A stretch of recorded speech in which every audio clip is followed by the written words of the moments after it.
രാമചന്ദ്രാഭിഷേകം ശ്രീരാമചന്ദ്രാഭിഷേകം സീതയാ സഹിത രാമചന്ദ്ര രഘുവീരരാജ്യാഭിഷേകം ശ്രീനീലകണ്ഠാഭിഷേകം ആഞ്ജനേയ പരിസേവ്യൻ ധീരഭരതാഭിപൂജ്യൻ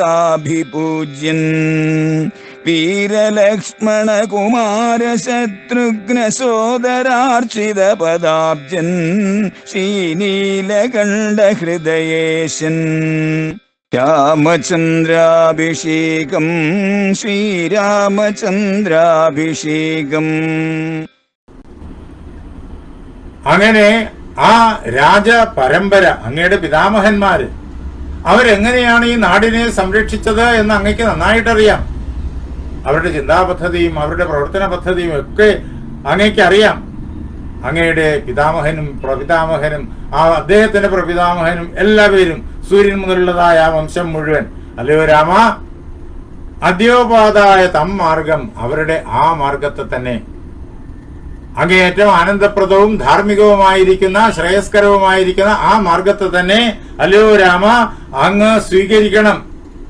സ്വീകരിച്ചിട്ട് അങ്ങ് അഭിഷിക്തനായി തീർന്ന് ഞങ്ങളെ പരിപാലിക്കണം. അതേ പ്രകാരത്തിൽ ജനങ്ങളെല്ലാം നയിക്കാൻ വേണ്ടിയിട്ടുള്ളതായ അധികാരമാണ് അഭിഷേകത്തിലൂടെ രാമനെ സിദ്ധിക്കുന്നത്.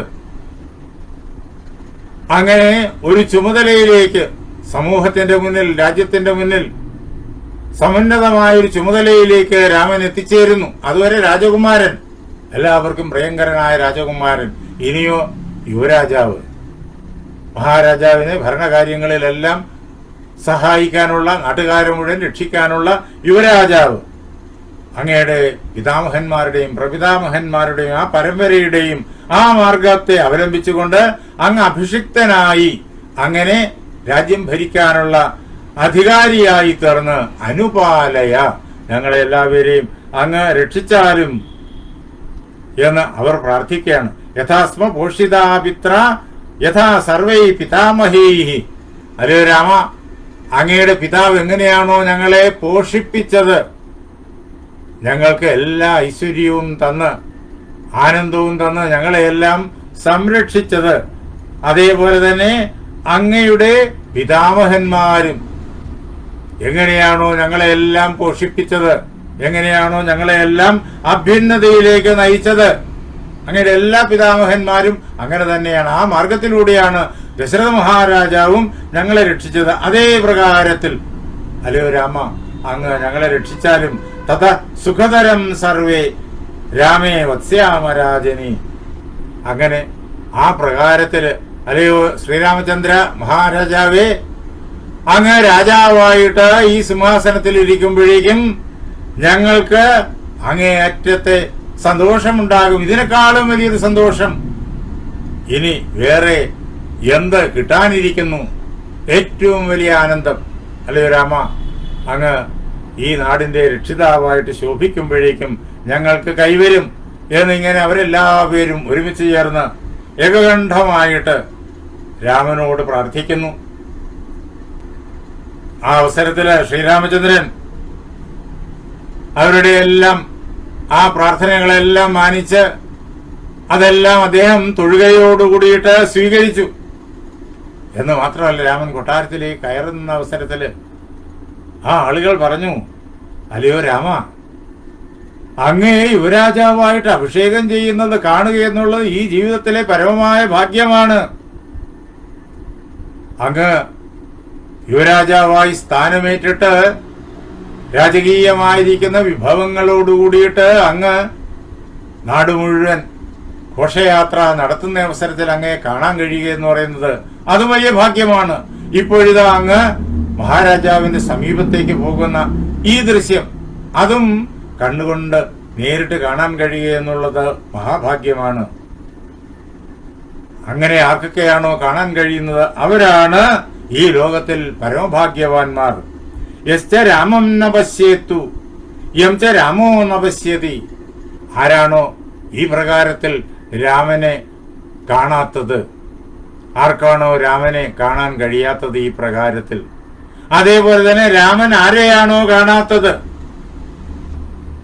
എല്ലാവർക്കും രാമനെ കാണാൻ കഴിയണം. ആരൊക്കെയാണോ രാമനെ ഈ പ്രകാരത്തിൽ കാണുന്നത് അവർ പരമഭാഗ്യവാന്മാർ.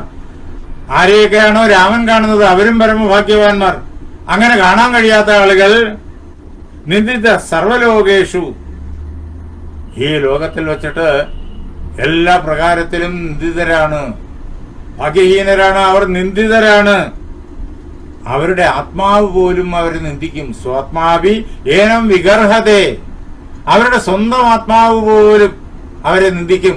എന്താ, നിനക്ക് രാമനെ കാണാൻ കഴിഞ്ഞില്ലല്ലോ, രാമൻ നിന്നെ കണ്ടില്ലല്ലോ, ഇങ്ങനെ ആത്മാവ് പോലും അവരെ നിന്ദിക്കും. അല്ലയോ രാമ, ഞങ്ങളുടെ ജീവിതത്തിലെ ഏറ്റവും മഹനീയമായ സൗഭാഗ്യം ഇതാ ഞങ്ങൾക്ക് കൈവന്നിരിക്കുന്നു എന്ന് പറഞ്ഞ് എല്ലാവരും രാമനെ സ്തുതിക്കുന്നു. രാമൻ അവരെല്ലാം കൂപ്പ് കൈയോടുകൂടിയിട്ട് തൊഴുത് വന്ദിച്ച് അവരെല്ലാം ബഹുമാനിക്കുന്നു. അങ്ങേറ്റം വിനയാന്വിതനായിട്ട് രാമൻ കൊട്ടാരത്തിനുള്ളിലേക്ക് കടന്നു ചെല്ലുകയാണ് സുമന്ത്രരോടൊപ്പം. കൂടെ ലക്ഷ്മണനുമുണ്ട്. അവിടെ ചെല്ലുമ്പോഴോ സദർശ ആസനേ രാമോ, 18ാമത്തെ സർഗമാണ് അയോധ്യാകാന്ഡത്തിൽ. സദർശ ആസനേ രാമോ വിഷണ്ണം പിതരം ശുഭേ കൈകേയ്യ സഹിതം ദീനം സുഖേ മുഖേന പരിശുഷ്യത. ശ്രീരാമചന്ദ്രൻ മഹാരാജാവിനെ കണ്ടു. അതുവരെ തന്റെ ജീവിതത്തിൽ കണ്ട പ്രകാരത്തിലല്ല അദ്ദേഹം ഇപ്പോ കാണപ്പെടുന്നത്. ആർക്കും അങ്ങനെ ദശരഥനെ കാണുന്ന അവസരത്തില് ആകെ എന്തുകൊണ്ട് ഇത് എന്നുള്ളതായ പരിഭ്രമം ഹൃദയത്തിൽ ഉണ്ടാകും. അങ്ങേറ്റം ദുഃഖിതനായിരിക്കുന്ന പിതാവിനെ അവിടെ അദ്ദേഹത്തിൻ്റെതായിട്ടുള്ള ആ പീഠത്തില്, ഇരിപ്പിടത്തില്, രാജകീയമായിരിക്കുന്ന ഇരിപ്പിടത്തില് അദ്ദേഹം ഇരിക്കുന്നത് കണ്ടു. സമീപത്ത് കൈകേയിയുണ്ട്. അദ്ദേഹത്തിന്റെ മുഖം അങ്ങേയറ്റം ദുഃഖം കൊണ്ട് കരിവാളിച്ചു പോയിരിക്കുന്നു. മുഖേന പരിശുഷ്യത, ഉണങ്ങിപ്പോയിരിക്കുന്നു മുഖം, ഇരുണ്ടുപോയിരിക്കുന്നു മുഖം. അങ്ങനെ ദുഃഖിക്കുന്ന ദശരഥനെയാണ് രാമൻ കാണുന്നത്. സുഖത്തിന്റെയും ആനന്ദത്തിന്റെയും നിമിഷങ്ങളിൽ നിന്ന് ഇതാ വലുതായ ഒരു വ്യത്യാസം, അനുഭവ വ്യത്യാസം അവിടെ സംഭവിക്കുന്നു. രാമൻ എന്ത് ചെയ്തു? സപിതുശ്ചരണപൂർവം അഭിവാദ്യ വിനീതവത്, അങ്ങേറ്റം വിനയത്തോടു കൂടിയിട്ട് അച്ഛന്റെ പാദങ്ങളെ രാമൻ നമസ്കരിച്ചു. ഇതാ രാമൻ അങ്ങേ വന്ദിക്കുന്നു എന്ന് പറഞ്ഞുകൊണ്ട് അദ്ദേഹത്തെ, ദശരഥനെ വന്ദിച്ചു. അത് കഴിഞ്ഞിട്ട് തതോ വവന്ദേ ചരണോ കൈകേയ്യാസു സമാഹിത. മനസ്സിൽ പല പ്രകാരത്തിലുള്ളതായ ചിന്തകൾ ഇങ്ങനെ വളർന്നു വരുന്നുണ്ട്. എന്തുകൊണ്ടാണ് അച്ഛന് ഈ പ്രകാരത്തിലുള്ളൊരു മാറ്റം ഭവിച്ചു പോയിരിക്കുന്നത്?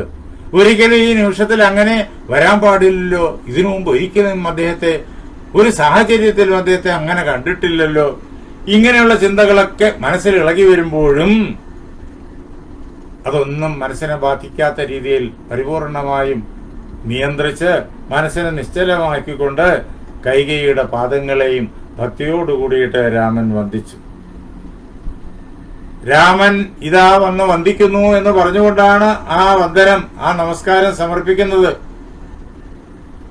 അങ്ങനെയുള്ളതായ ആ സന്ദർഭത്തിൽ തത് അപൂർവം നരപതേർ ദൃഷ്ട രൂപം ഭയാവഹം, ആ രാജാവിന്റെ ഇതിനു മുമ്പ് എങ്ങും തന്നെ രാമൻ കണ്ടിട്ടില്ലാത്ത, ആരും കണ്ടിട്ടില്ലാത്ത ആ പ്രകാരത്തിലുള്ള ആ രൂപം കണ്ടിട്ട് അതെങ്ങനെ ഭയാവഹം, കാണുമ്പോഴേക്കും ആർക്കും ഭയത്തെ ഉളവാക്കും. അങ്ങനെയുള്ളതായ രൂപം കണ്ടിട്ട് രാമനും ഒന്ന് ഞെട്ടിപ്പോയി എന്ന് വാൽമീകി പറയാണ്. രാമോപി ഭയമാപന്ന, രാമനും മനസ്സിനകത്ത് ഒരു ചലനമുണ്ടായി, ഭയമുണ്ടായി. രാമൻ മഹാരാജാവിന്റെ മുന്നില് വിനയത്തോടു കൂടിയിട്ട് നിന്നു. രാമൻ കാണുന്ന രാജാവിന്റെ രൂപം വളരെയേറെ ആരെയും വേദനിപ്പിക്കുന്നതാണ്. ഇന്ദ്രിയേർ അപ്രഹൃഷ്ടൈസ്തം ശോക സന്താപകർഷിതം. ശോകത്താൽ അങ്ങേയറ്റം പീഡിപ്പിക്കപ്പെടുന്നവരാണ് ദശരഥൻ എന്ന് ഒറ്റ നോട്ടം കൊണ്ട് തന്നെ ആർക്കും മനസ്സിലാകും. അദ്ദേഹത്തിന്റെ കണ്ണും മൂക്കും നാക്കും തൊക്കും ഒന്നും തന്നെ വേണ്ടുന്ന പ്രകാരത്തിൽ ഈ പ്രപഞ്ചത്തെ അറിയുന്നില്ല.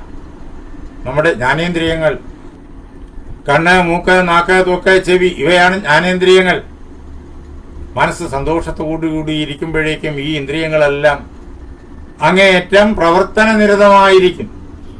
ഈ പ്രപഞ്ചത്തിലുള്ള ദൃശ്യങ്ങളെയും ശബ്ദങ്ങളെയും അനുഭവങ്ങളെയും എല്ലാം അത് യഥായോഗ്യം സ്വീകരിച്ചിട്ട് മനസ്സിലേക്ക് അതിനെ കൊണ്ടെത്തിക്കും. അങ്ങനെ പ്രപഞ്ചത്തിൽ സന്തോഷത്തോടുകൂടി വ്യാപരിക്കുന്ന ഒരാളിനെ നമുക്ക് അദ്ദേഹത്തിന്റെ കണ്ണുകൾ കാണുമ്പോൾ തന്നെ വളരെ പെട്ടെന്ന് മനസ്സിലാകും. ഇതാകട്ടെ അദ്ദേഹത്തിന്റെ ഇന്ദ്രിയങ്ങളെല്ലാം ദുഃഖിതമാണ്.